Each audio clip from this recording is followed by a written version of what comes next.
My name is Justin Leclue, and I'm here today with Will Sloan. And you're listening to the Important Cinema Club. And today we are talking about writer, director, actor Elia Suleiman. What does a national cinema look like, Justin, when there is officially no nation? That is one of the many questions raised by the work of this filmmaker, the most famous Palestinian filmmaker active today. Now, you say all that, and people may go, all right, I have to, get myself ready to watch this body of work that will clearly be difficult and depressing. And depressing. Now, these movies are very funny. Yes. Elia Suleiman is the most famous Palestinian filmmaker. And listen, folks, I wish I could say that I knew him before the current conflict in Gaza. I did not. I found him, I mentioned last week, on the hit podcast Michael and Us. We wanted to do an episode on a Palestinian filmmaker. We were looking at lists of famous Palestinian films, and all of them had titles like The Fence, and they're probably good. They're probably very good. And of course, they're all about that. And we thought, wouldn't it be nice to do one that wasn't just that? Yeah. Did you want to do what is a popular cinema from Palestine, which is very difficult? I'm not sure I still know, but Elia Suleiman jumps out because people always compare him to Jacques Tati, Roy Andersson, and Buster Keaton. And you think, well, what does that look like? I think he can also be compared a lot to Robert Bresson, particularly the way that his withholding, the way that his wry understatement can contain oceans of meaning and oceans of emotion just under the surface. I think when people compare him to Buster Keaton a lot, what they're comparing is his on-screen persona, because he acts in all of his films. He isn't always a main character, but because of the way that his films are structured, they often have very distinct parts. He will be the star of a part of them. And he looks like Buster Keaton, especially in his last two films, because he's a little bit older, and he has just a stone face, never smiling, never really talking either. He says a few lines of dialogue here or there, but that is way the exception. And typically his films are a series of vignettes, most of them interlocking, connected by recurring characters as well as conceptually.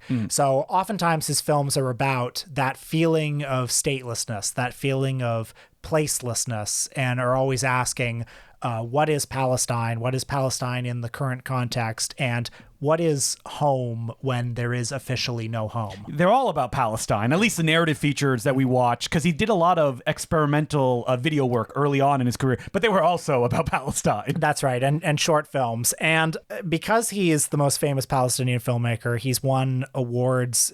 His first feature got a prize at the Venice Film Festival. He won the jury prize at Cannes.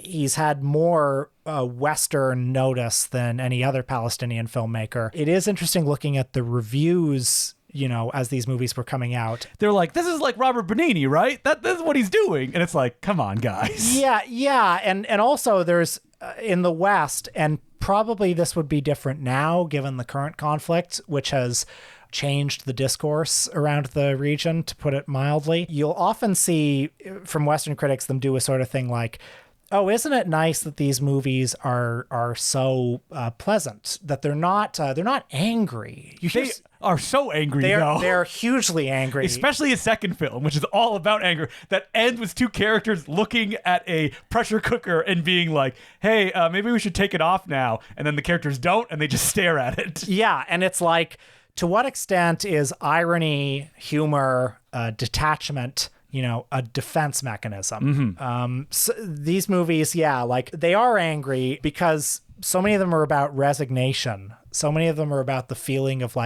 giving up, the feeling of loss. And there is a lot of anger there, but resignation can be, even more powerful than anger. He, in interviews, has talked about that he doesn't consider himself like someone who wants to go on voyages or adventure, that he would like a very linear life, but he can't help, because of who he is, tell these stories and have to go and discover these things. And I think you see it in his films that he even said that one of his features, he just wanted to make something where not every scene had to be a metaphor for something else, because that is what happens in his films, especially his early films, where these are the ones as the like most famous Palestinian filmmaker internationally, it's depressing to say he's only made 4 feature films. That's it. Like from the early 90s up until now, there's evolving in kind of fascinating ways as they go along and he gets older. Because I would say that the first one, Chronicles of a Disappearance, is from 1996. Like what you would expect when you hear a kind of like Palestinian film at a film festival.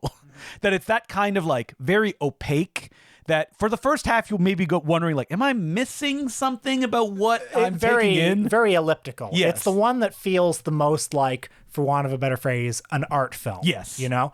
But until the second half. Well, yeah, Yes. it does get very funny. So it opens kind of in media res. Like, even though it's his first feature film, he'd done a number of experimental films, some short films before this. He had also lived in New York for a decade. So he was born in 1960 in Nazareth, the largest Arab city in what is now Israel, located in the north.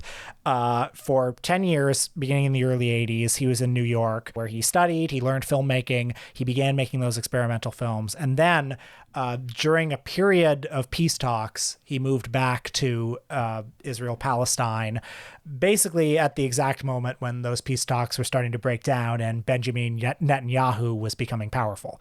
So this film is structured around him as himself, but again, wordless, walking around Nazareth and the West Bank.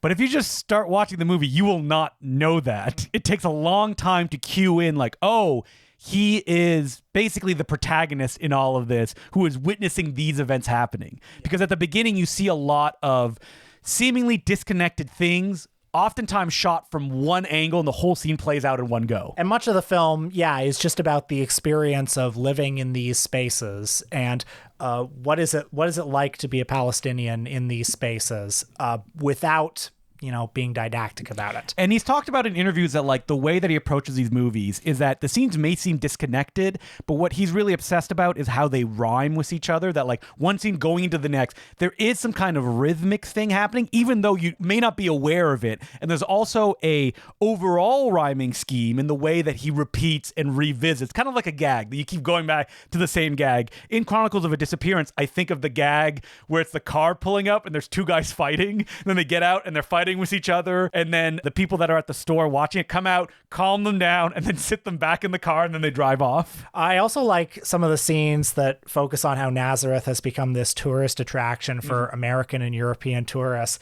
Like there's that souvenir shop that you keep seeing over and over again where they sell the holy water that's just tap water. Yeah, and Gags, especially in his early period of career, is a lot of repetition, and out of that repetition comes the humor. In that souvenir shop, there's like a little camel statue, and the guy keeps putting it back, and it keeps falling over, and then he goes back, puts it back, falls back over, goes back, puts it back, falls back over. This also has that really funny scene where he's like delivering a talk at, a seminar for Palestinian filmmakers, and he gets up to the mic, and the mic, keeps doing the Fritz stuff, but it keeps going over and over. And the gag is that he goes to speak in the mic and it shorts out and a tech runs up, and you see the tech at the end of in the background of the screen, runs up, fixes it, goes back, and by the time he gets to like all the way at the back of the room, the mic goes off again, so we have to run back and check it. Actually, more than Buster Keaton, he reminds me of Jerry Lewis. I know. I was waiting for that Jerry Lewis drop. That is exactly a Jerry Lewis. I completely agree with you. Because the gags are, they announce what the gag is, and then it becomes this comedy of awkwardness and repetition of just seeing like the awkward and uncomfortable situation play out over and over and over again. But in the second half of Chronicle of a Disappearance, there's also characters that come more into focus, like a woman who's trying to rent an apartment, and she can't because nobody wants to rent to her because she's an Arab. But that also goes into other weirder stuff playing in the background. Like, he's a filmmaker that the moves he's doing are fascinating, where it's like he's giving you these realistic type things at times, and then you'll have something so absurd and over the top that looks like nothing around it in 10 minutes in either direction. That's right. And sometimes like the absurd and over the top moment will be a reality breaking moment. Completely reality breaking. A flight of fancy that's sort of this big cathartic moment surrounded by all this stuff, but it's not really cathartic, is it? Because it's fantasy. Yeah, it's fantasy. That's why it needs to be followed up with a moment of reality. You don't just leave on that big thing, which, of course, leads us into his second film, Divine Intervention. Right, which is, this one is on Netflix and would be So is Chronicles of a Disappearance. Right, I think Divine Intervention would be a good, starter for anybody interested in looking at him. Well, it opens with this very bizarre set piece of a guy dressed as Santa Claus being chased. He said in interviews that he likes having an opening scene that, thematically sets the film, but is disconnected narratively, and almost all of his films start that way. I also found an interview where he said, "My hatred of Santa Claus will spread all over the world.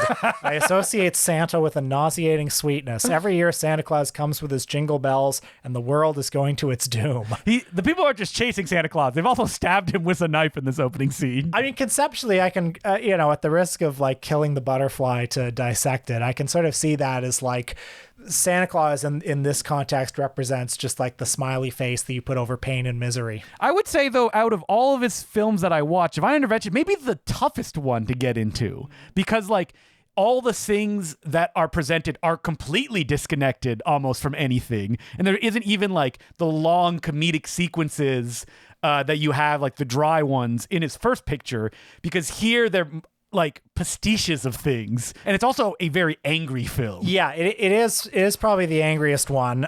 There are certain comic scenes the repetition happens, the two neighbors, the Israeli and the Arab neighbors, who are throwing the garbage into each other's yards. And he comes out at one point and goes, "Why are you throwing the garbage in my yard? It's very disrespectful." And she said, "But you threw it in my yard first." And he said, "Well, you should have come and told me about it, because that's why God put tongues in our mouths." The main structuring plot is Elia Suleiman is a cab driver from Jerusalem. An actress named Manal Kader is from Ramallah. They live on opposite sides of an Israeli checkpoint. And so, again, they don't talk much. Their romantic scenes are largely them holding hands in the parking lot by this checkpoint. Like Buster Keaton, actually, his face conveys a lot with a little. Mm-hmm. Oftentimes, it conveys the absurdity of scenes, but in some of these scenes in this movie, there's a deep sadness in his eyes, a deep anger in his eyes, and the scenes of them, sitting together in this car park. The IDF in this movie are basically the Keystone Cops. Oh yeah, the clowns the entire time. Yeah, there's this huge sense of just anger at the absurdity of the situation. And that absurdity is illustrated by, let me check what year this is. Oh, post-2000, Matrix parodies in the movie. I would say the best Matrix parodies that have ever existed. Yeah, because again, this is another very dry comedy. Mm-hmm. I mean, the movies, anyone who watches it, they'll leave remembering one thing that... Do we want to spoil? Okay, we'll spoil it for people. It's a Matrix parody. It's a Matrix parody, but it is wild. Basically, the IDF are doing training, firing guns on targets that are just Arab women.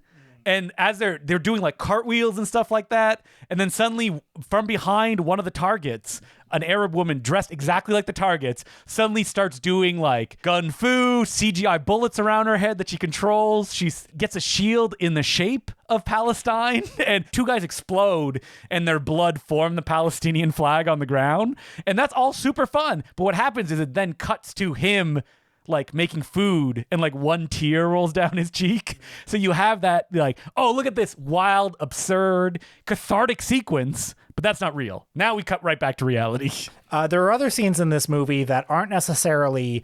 I mean, they're funny by the repetition of them. So there's that kid who's bouncing his ball in this neighborhood. And eventually he bounces it on top of the neighbor's roof, and the neighbor deflates it. And the ball becomes symbolic of just this constant sense of unease and frustration. There's this one scene where it's just Elia in his car, and he just looks over at an Israeli driving a car, and then he just stares at him the entire time. Oh yeah, and his face in that scene is so amazing. Something you often see in the Western reviews of his films in the mainstream press, and I'm sure this would probably change if they were reviewed right now, but you'll see a gratefulness that the films aren't dogmatic, and you are living in La La Land if you think that's what this movie I know, and sometimes, and I've seen reviews of this one where they'll say, the Israelis aren't the villains. Yes, they are. Well, yeah, it's they're not the villains in the sense of is Is the factory owner in modern times the villain? It's like, yes, he is, but it's almost beside the point. But it's like saying, oh, but they're dumb and comedic, so they can't be villainous, right? We're humanizing. It's like, no, it's worse because they're dumb. Well, the whole damn system is the villain. All right, so let's get to the third one, which I would say is easily his most approachable film.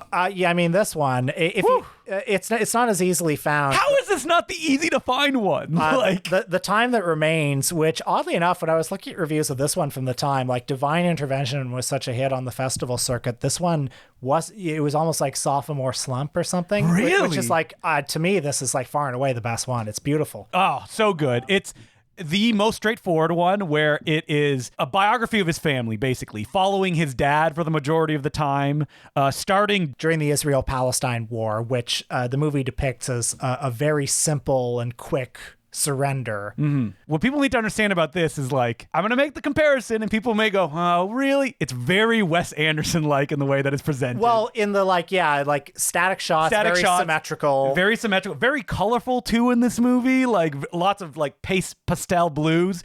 But, like, it works so well and the performances are so good. And everyone's very deadpan, too, in the way they perform. Yeah, I mean, I definitely see the Wes Anderson comparison, and the emotional effect is sort of like, when Paul Schrader talks about transcendental cinema, and he talks about this like withholding of different cinematic techniques, all the flashiness that makes the audience come towards it. This is one, like there is a lot of anger in this movie at sort of the absurdity of the situation that it shows, the absurdity of life under occupation.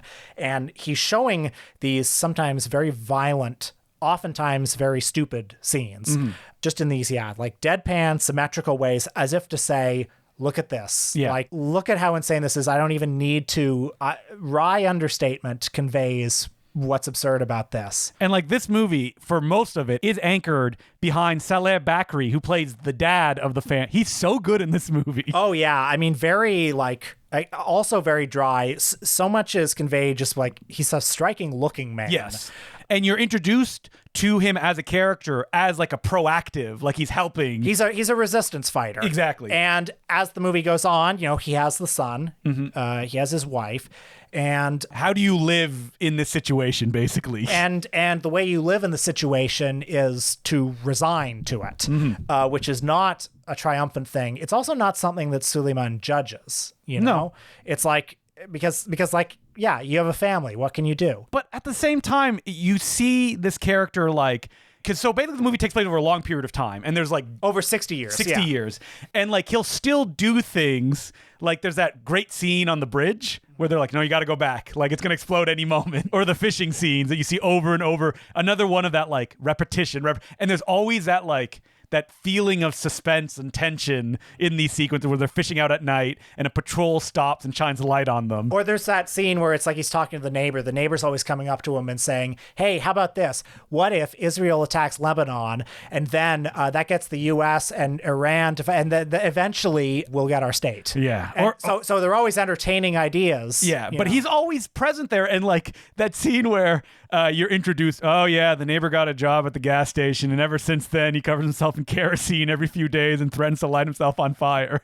And it's, as you see it through the movie, it's like it just happens and he just has to deal with it. He comes over, he gets the guy, he's like, let me bring you home. But I think there is a great like empathy for these characters. You see these characters recede, and you see how total the occupation is. Yes. So like there's the Elia Suleiman character as a child who, there's the scene where he's being reprimanded by his teacher. Like, why are you telling the other kids that America is an imperialist state? Where are you hearing that? Don't tell them that. Yeah. You see them all watching Spartacus at school. The occupation is like total. And there's a lot of empathy for like, well, how do you live in that? Is like just living daily life, is writing to your exiled loved ones, is that resistance? And maybe it isn't, but like, how do you live in that? And like his other films, it almost gets more elliptical as it goes along, where it's very straightforward biopic for like the first half, then you get a third half where there's like a big time jump. You learn of things. Basically his mother is writing letters that like fills you in of what's happened since then, and like his father, where the story ends. In any other movie, like that would be the end of the movie, right? Almost like a resignation. I was struck at the end of Chronicle of a Disappearance, the dedication to my mother and father, the last homeland. And I don't really have anything to say about that except that I found it very moving. And just imagining, being a Palestinian filmmaker, one would or just a Palestinian in general, one would have to constantly negotiate like, well, what is home? I mean, I think anybody can empathize with that, frankly. The way that he approaches it in his films, though, is that he shoots in his childhood home, like where he grew up. And he said that he even picks the same angles for each movie to give like a very specific perspective of even where he would have seen it when he thinks of his home is how it looks in his mind. And in all of these movies, especially Chronicle of Disappearance, you get a sense of this encroaching, like, again, the occupation is total, and it's a cultural occupation as well as like a physical one. And you sense a disappearance of a culture. And in the way that, like he shoots the place, the way that he shoots these spaces, the choice of these spaces, you sense him like trying to hold on, trying to create an alternative space. But also, The Time That Remains, very funny. Very funny. I'm thinking of that joke. You know which one I'm thinking of with the tank. Oh, yeah. It's so good. That's like a Jacques Tati bit. Like I cannot emphasize enough the extent to which these movies are not chores. No. We say that anytime. We talk about a filmmaker. It's like, this seemed like work. Like this is not a chore. No, they're very funny. And none is funnier, I think, than his most recent one, 2019's It Must Be Heaven. The only film that he stars all through. And I think, I watched this one 6 months ago, and seeing these other movies gives me an additional context for appreciating it because it feels like a sort of culmination of those movies, or it feels like the next step. I mean, I hope he has a lot more movies to make, but if this is his last movie, I feel it would be a fitting last movie because in recent years, Suleiman has lived in France, and this is a movie about a Palestinian abroad, seeing traces of Palestine all over the world. But it's split 3 ways. First, he's in Palestine, then he goes to France, then he goes to New York. Right. And those opening scenes, which depict the sort of like Israeli surveillance state in a humorous, gentle way, it creates the opening stanza that then rhymes for the rest of the movie. So, he goes to France and he sees these like great military parades, or he goes to New York and, there's a funny visual gag where like everybody has guns. They all have an AK-47 like at a the taxi store. pulls up and like the guy gets like a bazooka out of the trunk and puts it on. There's a funny scene where a woman takes her top off and she has a Palestinian flag over her breast and like 10 cops show up and it's basically like a choreographed chase. And this is in Central Park, too. In Central Park. Which, the movie is conscious of America as being this like imperial state. And, there's a scene where he's being like driven from the airport by his taxi driver who is black. And I don't think that's like irrelevant. And he says, "Where are you from?" And he says, "Palestine." And he's like, he feels a great sense of solidarity with him. He's like, whoa, I've never had a Palestinian in this car. Right. Yeah. Also has that great scene with the bird. Yes, very funny. Very Jerry Lewis. All of it is very Jerry Lewis. And him just stone-faced throughout it. He has said in interviews some version of this is a movie about how the whole world is Palestine. I'm sure it is possible to dispute that, but I think the way he argues it is persuasive. And very funny. Yeah. So only 4 feature films to his name, and maybe we're just in the wrong circles, but I had never heard his name before. I know, and I genuinely think like if there was a Criterion Channel retrospective tomorrow... Do you think they would do that? He's played at Cannes. Yeah. The fact that he's not considered or is not mentioned among, the Apichat Pongs, the Roy Andersons of the world. I wonder why that could be. Yeah, that is interesting, isn't it? I mean... The Time That Remains did get a pretty like wide release because I sent Will a trailer which was like in Palestine where maybe people aren't getting along. Well, Chronicle of a Disappearance was the first Palestinian movie to get any North American theatrical play, and I understand he looms large over Palestinian cinema. Nevertheless, his name is less recognizable, I think, than many other great art house directors, and I would like to change that. I feel like the time is ripe. Yeah, go out, watch this movie. 2 of them are on Netflix. For God's sake. So, like, very easily accessible. They probably don't know they're there. They're like, hey, wait, whoa, what? And The Time That Remains and... just find it. Like, some people have posted it online, I think, on YouTube, but it's bad Do what quality. you gotta do. It's incredibly beautiful and moving. That's a film that I feel like, go to your local library, they probably have it on DVD. All right, so as per usual, you can send us letters at importantcinemaclubpodcast@gmail.com. And our first letter is from Andrew B., and he goes, "Hey, Justin, Will, regarding the topic of directors being uncool and becoming uncool as they get older, there's Scorsese. He's certainly gone deep into what can be called late style, slower, more methodical, more contemplative, but he's not lost none of his edge or energy." So I was thinking for a second he was calling Scorsese uncool. Yeah, I was gonna say he's like the coolest director. But that's the thing, right? Like, you know what? This is an interesting point because like a movie like The Irishman, a movie like Killers of the Flower Moon, they're not like Wolf of Wall Street. They don't have all that style. Yeah. But because they're so uncompromising in other Killers ways, of the Flower Moon has a lot of style, though, just not like in your face. It doesn't have that style. Yeah.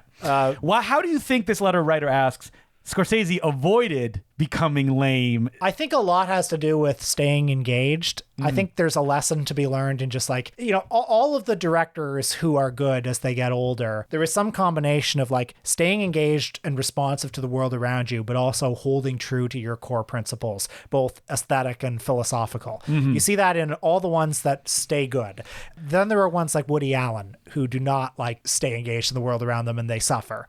I also think that Scorsese has never lost the love for what he's doing. Did you see that article going around that Scorsese has like millions of VHS bootlegs that he's collected in a warehouse? Yeah, love that. And some university library acquired them. Or Is that something who like they got? Oh, yeah, that's Can you imagine? Can you imagine being like such a top tier genius that like a university library will acquire your collection of like bootlegs. Yeah. That like he taped off TCM somewhere. And it has value. It's amazing. Yeah. I remember hearing him on a podcast. I think it was the 824 podcast. He was interviewing the director of The Souvenir, and he was like, "Oh yeah, I made the studio strike me a print of this old film because there's no Blu-ray or DVD of it." It's like, that rules. And he's like walking in and like, "Give me a 35 millimeter print of this movie." The recent run of interviews that he did around Killers of the Flower Moon, where he was talking about wanting to make certain kinds of movies as he got older, wanting to make more contemplative sorts of movies, and I respected that. He said, what was that thing? He quoted Kurosawa, who said, "I've only just realized the potential of cinema." Yeah. And he said, when I heard that in my 30s, I was like, what is he talking about? He's made like all these masterpieces. Now that I'm his age, I know exactly what he was talking about. And that's powerful. Yeah. You know? So what other directors do you think are, we talked about uncool. What is a cool director in your opinion? A pitch a pong. Yeah. Well, I would have to be like directors who are like really uncompromising in some way. So somebody who Abel Ferrara. Yes, actually. Okay. Somebody else who comes to mind, a bit of a left field pick, Marguerite Duras. I just think if you make a movie like The Truck, like that. Like she was cool in her time, and she never stopped being cool because that was her ethos way of life. But okay, who's cool today? Like I wouldn't call Ridley Scott cool. No, he's cool. I like the way he works. Yeah. Even though I don't like the movies. I wouldn't necessarily call him uncool. I would say as a person, he's cool. But I don't know if his movies are cool. That's a distinction I need to make. Yeah. Because like Ridley Scott, if you watch a documentary on like Prometheus, he's going to like these concept art meetings, and he has like a wine cart that he brings, and he has a big cigar in his hand, like going to this stuff. I wouldn't call Steven Spielberg cool, but I mean, he's never been cool. Yeah, he's lame. He's lame. Yeah. But he's not lame in the way that Ron Howard is lame. But they're different kinds of they're things work in different flavors, if you will. I don't think I would call Tarantino cool anymore. No. I think there was a brief period in the 90s when he was ultimate cool. But it's like he's also... Because he was the nerd made cool, made popular culture.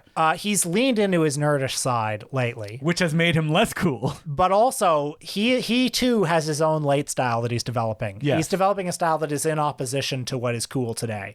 Which I like. Which is, I guess that's cool. You're going to say it's Maybe cool? he is cool. I don't know. You know what? Tarantino makes, in my opinion, cool movies, but as a person, not cool. Yeah. So it's the difference. Yeah. Like Ridley Scott is cool, doesn't make cool movies. Okay, I'll tell you somebody who's really not cool. And we are the authorities on this. Let's be clear. As two of the coolest dudes you have ever seen. We're going to have to move on very quickly. I love this, though. I do love this. Maybe this should be a Patreon episode where we just list directors and say, are they cool or not? You know who's really not cool? Who? And I say this with affection, Ethan Cohen. Because I just saw Drive Away Dolls, which Good luck. You were very generous to it, I thought. well, I gave it 3 stars. That's very generous. I thought it had its good points. Okay. But I he will distanced himself from that movie too, being like, Really? oh, my ex-wife basically directed most of it. Well, definitely it feels like a movie that's aiming for cool and does not hit the mark. From all the interviews that the Coen brothers have done, like they don't seem to like making movies anymore.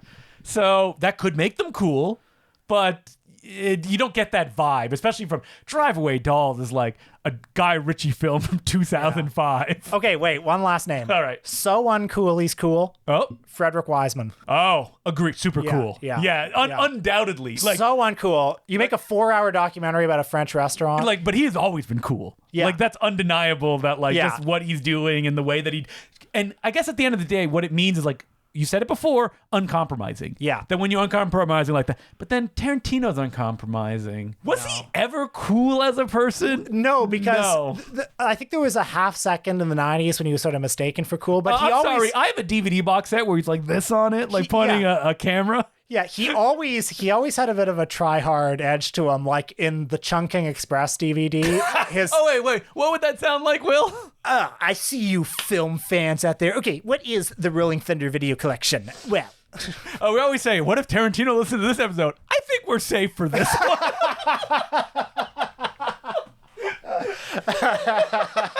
Yeah. Anyway, is Eastwood cool? That's a good question. Because you want to say because he was cool. Yeah. I think he's 90 and he's still making movies. That's cool. That's cool. Yeah. Are his movies cool? I mean, you like them. I mean, I don't like 1570 to Paris. But I think it's a cool movie because it exists.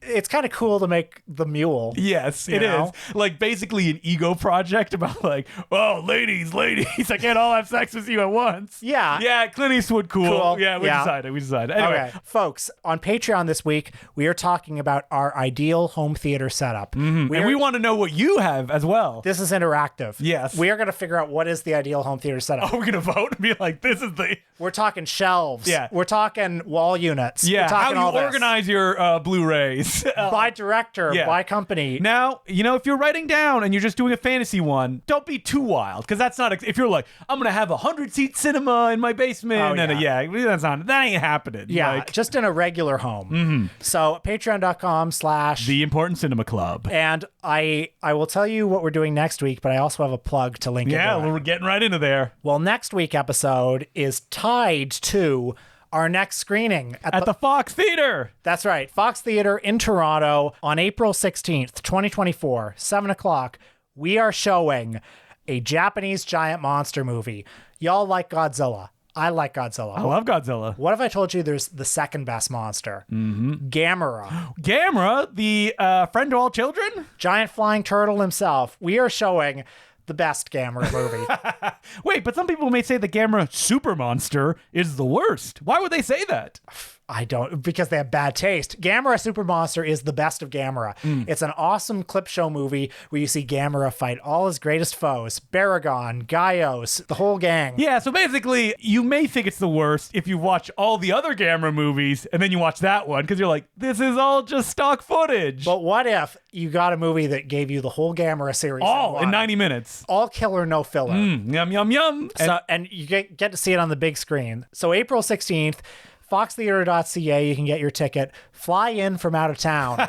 Don't do that, please. No, get a turtle, jump on, fly in. And to tub thump this, to promote this, next week on the podcast, Gamera. Yep, we're doing the big turtle himself. Gamera. All right, so I'm going to say 3 movies to watch. The third Gamera movie, Gamera versus Gaios. Yeah. And I say that one because the director of the first one did not make the second one. He was only the special effects director on it, but he did make the third one. Watch the third 90s Gamera movie, because that's the weirdest one. Okay. And then watch Gamera the Brave, the failed reboot where they tried to kiddify it a little bit more. Sounds good. And hey, folks, listening, if you want some extra credit, watch Gamera versus Guiron.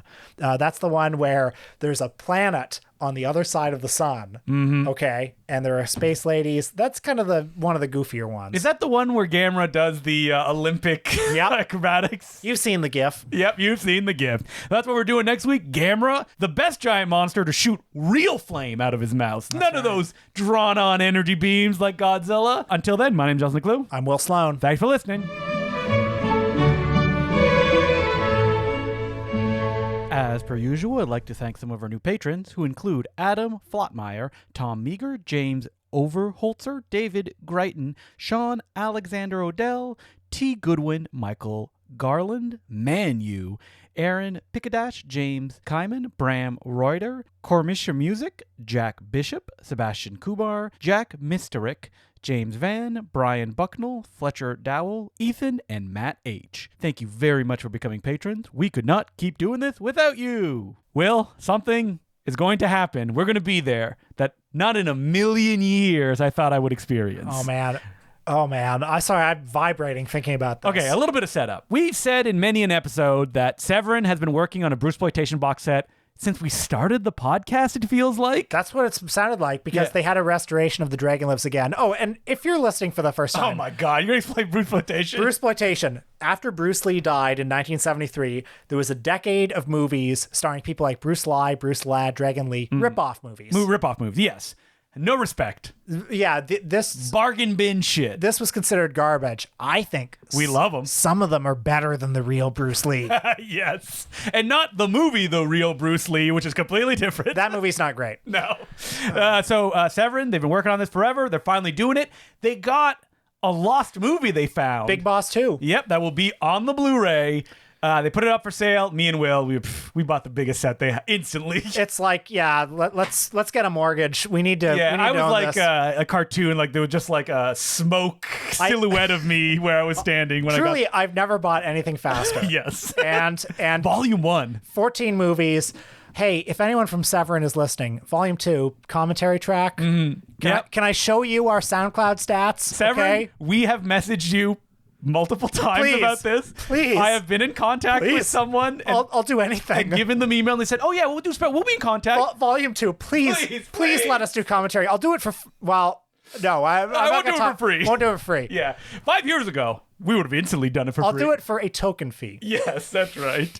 Can we shake the hand if perhaps Bruce Lee visits? Oh man. Okay. Well, hey, this is what we're getting to. So, this month in April, Justin and I are going to go to New York because who is coming? So they teased like, oh, we're getting someone to come to New York. And I was actually kind of hoping they wouldn't get them so I could be like if this happened on a day when I couldn't go, I was going to be heartbroken. You said it was a day you couldn't go, but your significant other went, we'll figure it out. Yes. Because it landed on a day you had other plans. Yeah, so Bruce Lee. Yeah, Bruce Lee is going to be in New York. We've talked about Bruce Lee a million times. Like, I think we genuinely appreciate the skill of Bruce Lee on screen, but Bruce Lee is the most shameless of all Bruce exploitation guys. Well, Bruce Lee has the best filmography. Yes.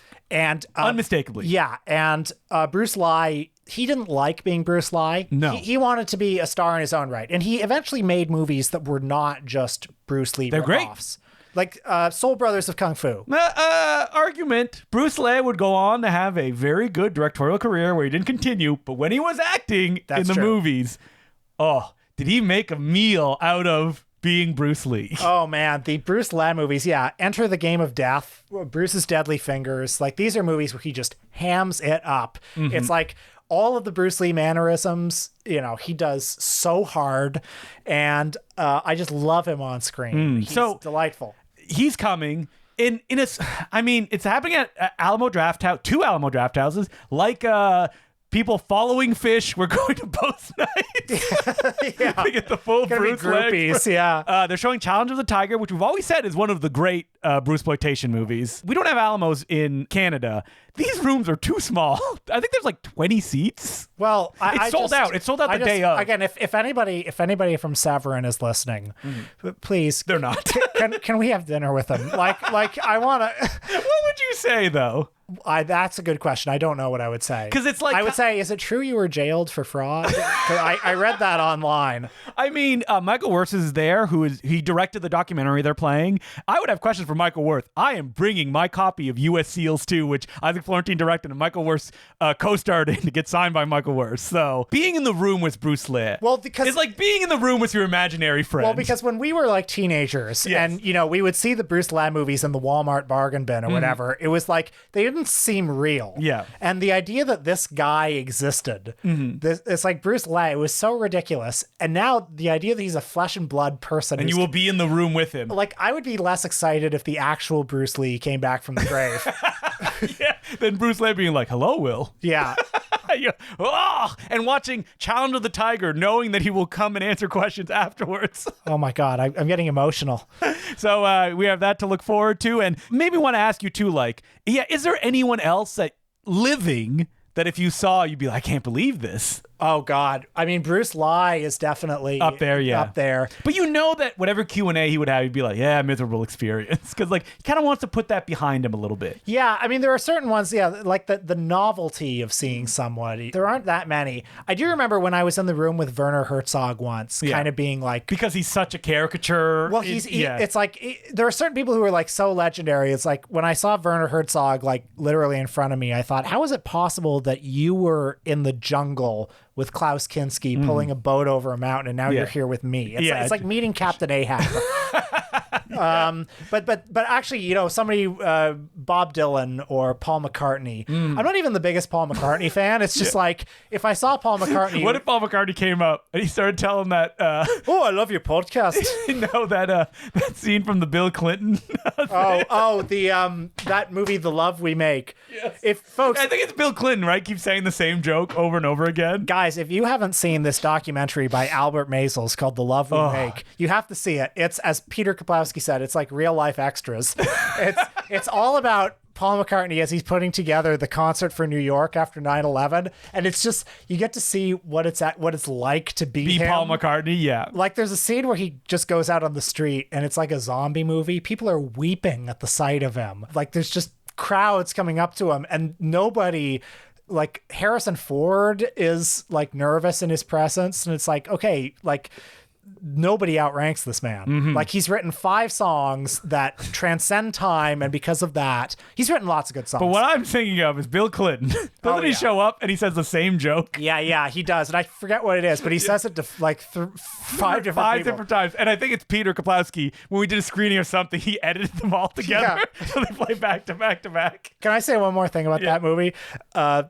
Everybody's in awe of Paul McCartney, and he's writing this new song for the concert, Freedom, which is the worst song ever. Nobody's written a worse song, and he keeps playing it to people, and they're all like Jim Carrey or whatever. It's like nodding, like, what do they know? Yeah. But he plays it to Eric Clapton, and Eric Clapton's like, ugh.